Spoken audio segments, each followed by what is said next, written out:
David Cameron has said the alleged use of chemical weapons by the Syrian government is morally indefensible after he recalled Parliament to discuss responses to the crisis. The Prime Minister said the world could not stand idly by in the face of the massive use of banned weapons. But any military action would have to be proportionate and legal, he added. The Syrian government said it was not responsible and the US and others were using it as an excuse to attack it. The UK is considering military options following last week's suspected attack, which is being investigated by the United Nations. Mr. Cameron said no decisions had been taken, but he believed that the Syrian government had the motive and the opportunity to use chemical weapons while the likelihood of opposition forces being the perpetrators was vanishingly small. What we have seen in Syria are appalling scenes of death and suffering because of the use of chemical weapons by the Assad regime, he said. I don't believe we can let that stand. While there was no question of the UK and its allies seeking to alter the outcome of the military struggle in Syria,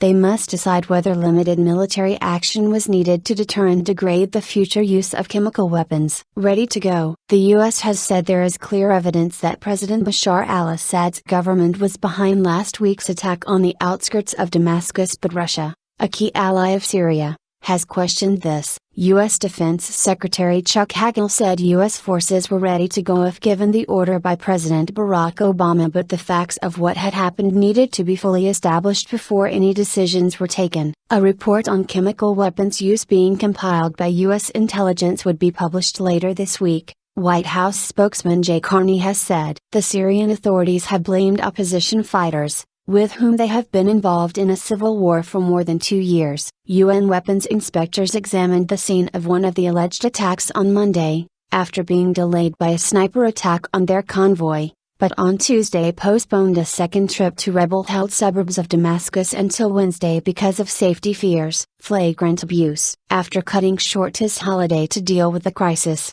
the Prime Minister said the House of Commons Speaker, John Bercow, had granted his request for Parliament to be recalled from its summer recess 4 days early, and MPs would have the chance to vote on a clear motion of action. Mr. Cameron has held meetings with senior colleagues, including his deputy Nick Clegg and Foreign Secretary William Hague, ahead of a meeting of the National Security Council on Wednesday. Mr. Clegg, whose Liberal Democrats opposed the intervention in Iraq, said there would not be a boots-on-the-ground invasion of Syria. He said, "The use of chemical weapons on men, women and children is a flagrant abuse of international law, and if we stand idly by we set a very dangerous precedent." He added that any steps taken will have to be legal. Labour leader Ed Miliband said there was a lot of evidence pointing to the past use of chemical weapons by the regime, but any international response must be legally sound and be based on precise, achievable objectives. Iraq legacy. It is understood the most likely military response to Wednesday's suspected chemical weapons attack would be a one-off or limited guided missile strikes on Syrian military targets fired from U.S. Navy warships. Thursday's Commons vote on the issue would not be legally binding, but no 10 sources said the Prime Minister would listen to the will of Parliament amid concerns from MPs from all parties about the consequences of military intervention. Although the Commons voted on UK military intervention in Iraq in 2003 and Libya in 2011,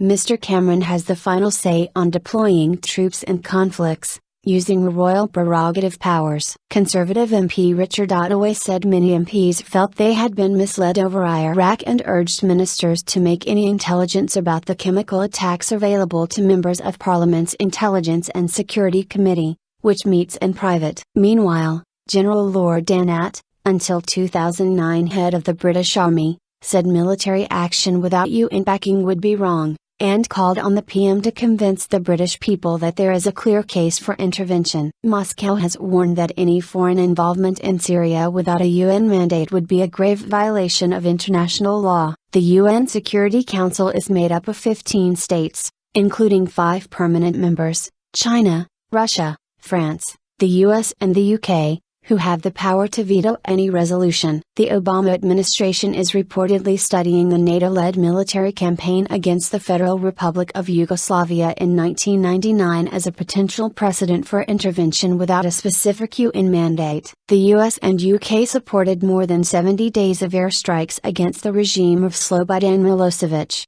in the face of Russian opposition, to protect civilians from further attacks in Kosovo. But Syria's foreign minister, Walid Muallim, said the US and its allies were using the alleged chemical attack as a pretext to intervene in the bitter conflict in the country, and any act of aggression would strengthen the hand of radical elements linked to al-Qaeda.